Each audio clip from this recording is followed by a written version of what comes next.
మన బడ్జెట్ సెషన్స్లో జరిగిన 12 గంటలకి స్పీకర్ గారు మోషన్ మూవ్ చేసినారు. చేసి ఏమన్నారంటే 2 గంటల లోపల నామినేషన్స్ ఏమన్నారు. ఓన్లీ 2 అవర్స్ టైం ఇచ్చినారు. Only 2 hours. తర్వాత వీళ్ళు ఏమన్నారు, if number of members nominated is equal to the number of members to be elected, the members nominated or declared elected after the expiry of time for withdrawal of candidature. If the number of members nominated after withdrawal is more than number of members to be elected, election is held on the stipulated date as is mentioned in the program and the results are announced after counting. అంటే నామినేషన్ల తర్వాత విత్డ్రాల్కు date announce చేయాలి. Withdrawal తర్వాత అసలు ఎందరు ఫీల్డ్లో ఉన్నారో notice board మీద లిస్టు పెట్టాలి. ఒకవేళ నోటీస్ బోర్డు మీద లిస్టులో ఈ 13 మంది కంటే ఎక్కువ మంది నామినేషన్స్ ఫైల్ చేస్తే ఎలక్షన్ చేయాలి. 13 మందే నామినేషన్ ఫైల్ చేస్తే ఏకగ్రీవంగా అనౌన్స్ చేయాలి. అది కూడా అనౌన్స్ చేయాలి మళ్ళీ. ఇగో ఇంత ప్రాసెస్ని ఏమీ చేయకుండా ఒక 2 గంటలు టైం ఇచ్చి నామినేషన్లు తీసుకోమని చెప్పి నామినేషన్లు తీసుకున్న ఒక నెల రోజులకి ఇవాళ సడన్గా బులెటిన్ విడుదలైంది అకస్మాత్తుగా. అంటే ఎక్కడ కూడా వీళ్ళు ప్రాసెస్ని కూడా ఫాలో కాలేదు.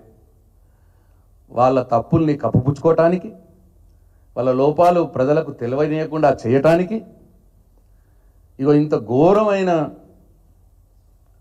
ప్రజాస్వామ్యాన్ని కూని చేసే విధంగా ఇవాళ వాళ్ళు వ్యవహారం చేసినారు. సరే, తర్వాత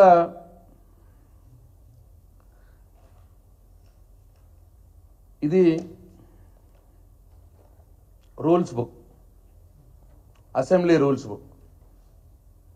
ఈ రూల్స్ బుక్లో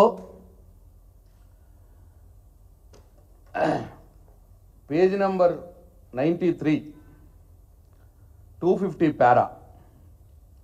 ఈ 250 పారాలో ఏముందంటే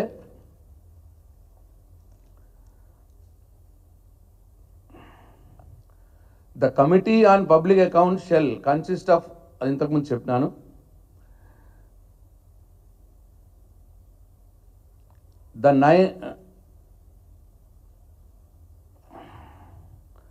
ఇక్కడ ఏమన్నారంటే its members according to the principle of proportional representation by means of the single transferable vote. అంటే దీంట్లో ఈ రూల్ 250లో ఫస్ట్ చెప్పింది ఏంది, the committee on public accounts shall consist of 13 members of whom 9 members elected from amongst assembly and 4 members from council. The 9 members of the assembly shall be elected by assembly from the amongst its members according to the principle of proportional representation by means of the single transferable vote. అంటే దీని అర్థం ఏంటంటే ఈ rule number 250లో ఒకటేమో ఏ పార్టీకి ఎంతమంది మెంబర్లు వస్తారు ప్రపోర్షనల్ ప్రకారం. 119 మంది ఎమ్మెల్యేలు గల అసెంబ్లీలో బీఆర్ఎస్ పార్టీ 38 మంది, 39 యాక్చువల్గా చనిపోయింది ఒక 38 మంది ఆ రోజు. 38 మందికి ఎంతమంది ఎన్ని మెంబర్లు ఇస్తారు అనేది ఒకటి ఈ 250లో మెన్షన్ చేసింది. అది లెక్క చేస్తే 38 మందికి 3 బీఆర్ఎస్కి వస్తాయి. అట్లాగే రెండోది ఏంటంటే వీళ్ళు మెన్షన్ చేసింది ఆ ముగ్గురికి ఈ proportional representation by means of single transferable vote, ఆ ముగ్గురికి ఒక్కొక్కరికి ఎన్ని ఓట్లు కావాలి వాళ్ళు ఎలెక్ట్ కావాలంటే. అంటే 38 మంది, 119లో 38 మంది మా వాళ్ళు ఉంటే ముగ్గురికి ఛాన్స్ వస్తుంది. ఆ 38 ముగ్గురికి పంచితే ఒక్కొక్కళ్ళకు 13 ఓట్లు రావాలి. ఇది రూల్ నంబర్ 250 చెప్తుంది ఎలక్షన్ ప్రాసెస్లో. అయితే అక్కడ జరిగింది ఏంది, టీఆర్ఎస్ పార్టీ అధ్యక్షుల వారి ఆదేశం ప్రకారం, ప్రతిపక్ష నేత కేసీఆర్ గారి ఆదేశం ప్రకారం ముగ్గురు అసెంబ్లీ నుంచి స్పీకర్ గారు ఆఫీస్ మమ్మల్ని అడిగింది కాబట్టి నేను, గంగుల కమలాకర్ గారు, హరీష్ రావు గారు ముగ్గురం నామినేషన్ వేసినాం. అయిపోయింది. నామినేషన్ వేసినాం, ఇన్ని రోజులు అయింది. సడన్గా గాంధీ గారు ఇప్పుడు పుట్టుకొచ్చారు కొత్తగా. పోనీ గాంధీ గారు పుట్టుకొచ్చారు, అప్పుడు ఏమైంది?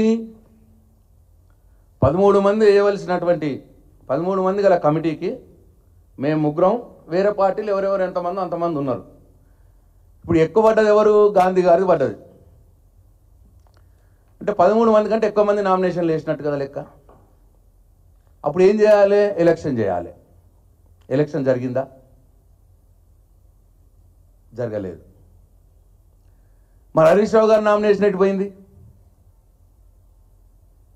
కమిటీలో వారి పేరే లేదు. బీఆర్ఎస్ పార్టీ నుంచి 3 పేర్లు ఇచ్చినాం, 3 నామినేషన్ వేసినాం. మా 3 ఉంటూ ఒకవేళ గాంధీ గారిది ఉంటే ఓకే, అది 13 లోపల ఉంటే. నామినేషన్లు 13 కంటే ఎక్కువ పడ్డప్పుడు, గాంధీ గారు కొత్తగా పుట్టుకొచ్చినప్పుడు ఎలక్షన్ ఎందుకు జరగలేదు? పోనీ మరి గాంధీ గారికి ఇప్పుడు నేను ఇంతకుముందు ఈ 250 రూల్ నంబర్ 250 ప్రకారం ఏదైతే చెప్పినామో, ప్రిఫరెన్షియల్ సింగిల్ ట్రాన్స్ఫరబుల్ ఓట్ ప్రకారం 13 మంది ఓట్లు కావాలి. మరి గాంధీ గారికి ఎవరు, ఏ 13 మంది సపోర్ట్ చేసినారు? బీఆర్ఎస్ పార్టీ వాళ్ళు.